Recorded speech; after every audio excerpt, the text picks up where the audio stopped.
Hello, hello, hello, wonderful people, wonderful, wonderful, wonderful people. Mwah.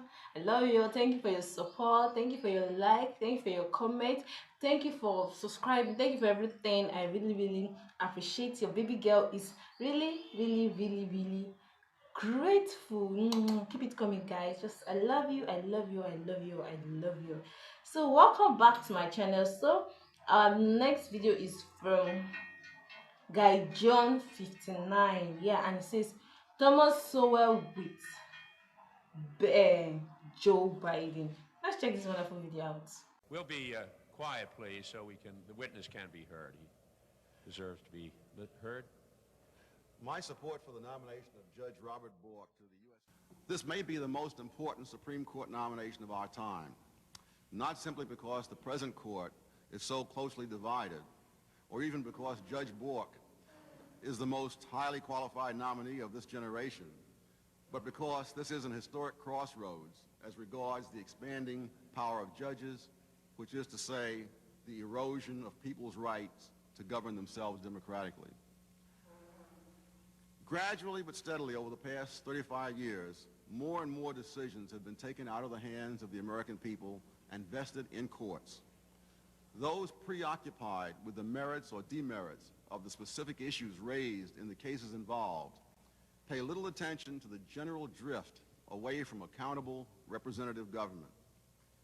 The ad hoc way many of these landmark cases of this era were based on legal principles improvised for the moment has meant that law itself has become more and more a matter of how judges happen to feel politically or socially about particular issues or particular litigants.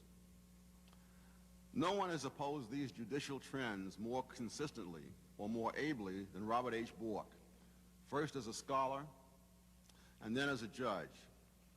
Mr. Bork has rejected the idea that judges should engage in heroic adventures in policymaking, as he calls it. The renunciation of power, he has said, is the morality of the jurist, not the assumption of power in the name of morality. What Mr. Bork has fought against consistently over the years has been, in his words, government by judges who are not applying the Constitution. The statistics thrown around recklessly as to how Judge Bork has allegedly voted against women X% of the time or for some other class of litigants Y% of the time are no more reliable than the definitions used by the special interest sources from which they come. Arbitrary definitions are no less arbitrary when they are expressed in numbers rather than words. Taking these box scores seriously reflects either a dangerously naive gullibility about statistics or an even more dangerously... Okay, guys, one thing I noticed about um, Thomas Sowell. Thomas Sowell is 19 years old, or he's even more than that. I think he's 93. I think so. I'm not sure, but I know he's still that range of that age. And guys, this man is still sharp, if not sharper than when he was then in the 90s. I would like say 90s, in the 80s, like mention them and so on. I just pray this man we continue. I just pray we continue to celebrate this man in life than posthumously. I just pray so. I just pray because he's a gift to this world. I'm telling you, he's a gift to this world. I just pray I just expect that we should continue to appreciate him while he's alive and not posthumously. Yeah, guys. Judge Bork opposed this central focus of racial discrimination, from Brown v. Board in the 1950s to Washington v. Davis in the 1970s to his work on the Court of Appeals in the 1980s. His criticisms of particular parts of particular laws and court decisions have often been in terms of the extension of constitutional rules from the government to private individuals and non-governmental organizations. These serious legal questions are by no means confined to Judge Bork. The law journals and law books have been full of controversies for decades over so-called state action. It was precisely this principle which many raised in the restrictive covenant cases. which are not simply cases about whether you are for or against housing discrimination.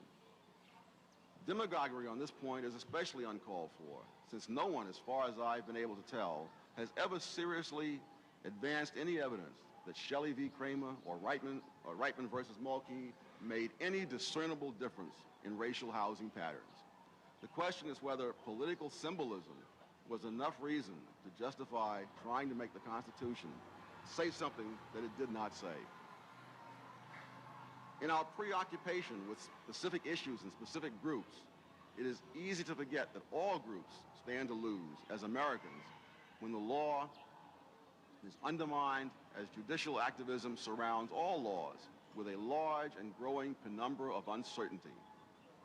You want to summarize your I think I have 10 minutes, was it? I have about a minute, another minute. Fine. No one loses more than the black community when their children are not educated or when judicial undermining of law enforcement makes their streets far more unsafe than they were 40 years ago. Legal principles are not just abstract intellectual matters. They are often far more important to far more people than the specific issues which provoke single-issue organizations to venom and propaganda.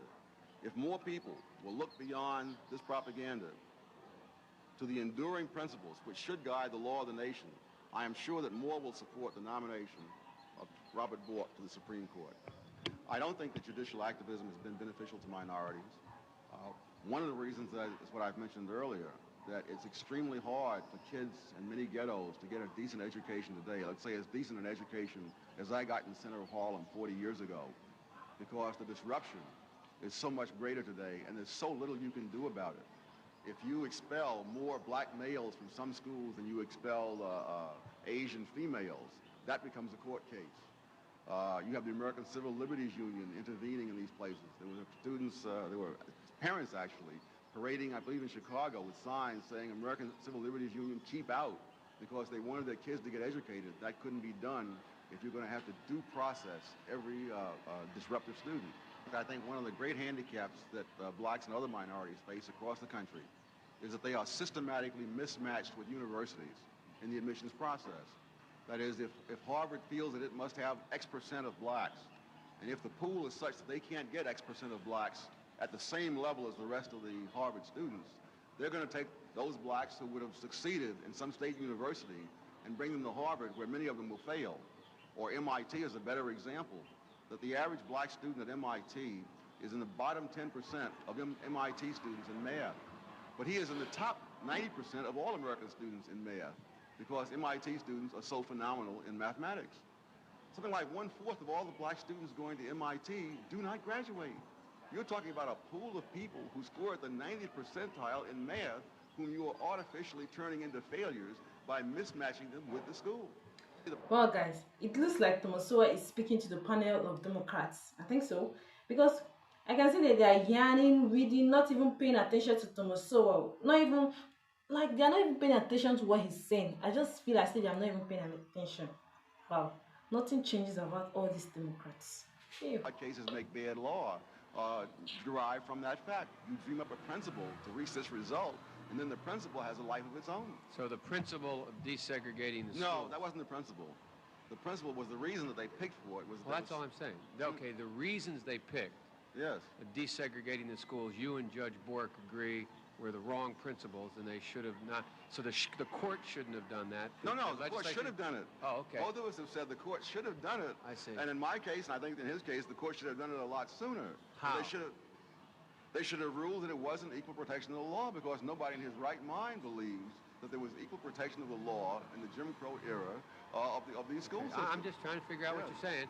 Then you see, this is what bothers me. People are talking about how judges should be sensitive to this particular group or that particular group.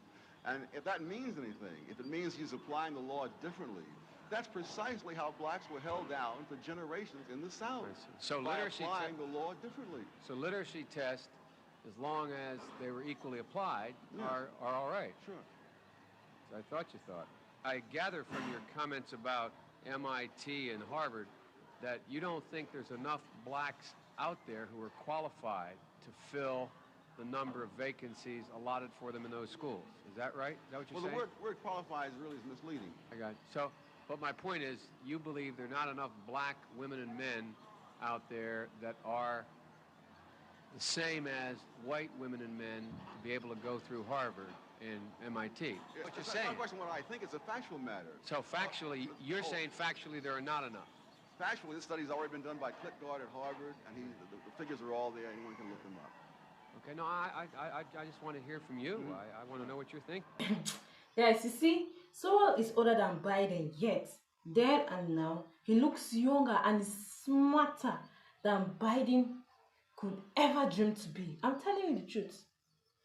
Like, guys, I wish Thomas Sowell was the president then. That is Thomas Sowell instead of Barack Obama. Oh God, it could have been a better turnaround. Like maybe America, the way America would be now, I just pray Donald Trump notice a national treasure like Thomas Sowell so that they can work together, hand in hand together, do things together to succeed or to see the affairs and the future of America. Seriously. Let me know your thoughts in the comment section. Like, watch, and subscribe to my channel, and have a wonderful day ahead. Bye bye.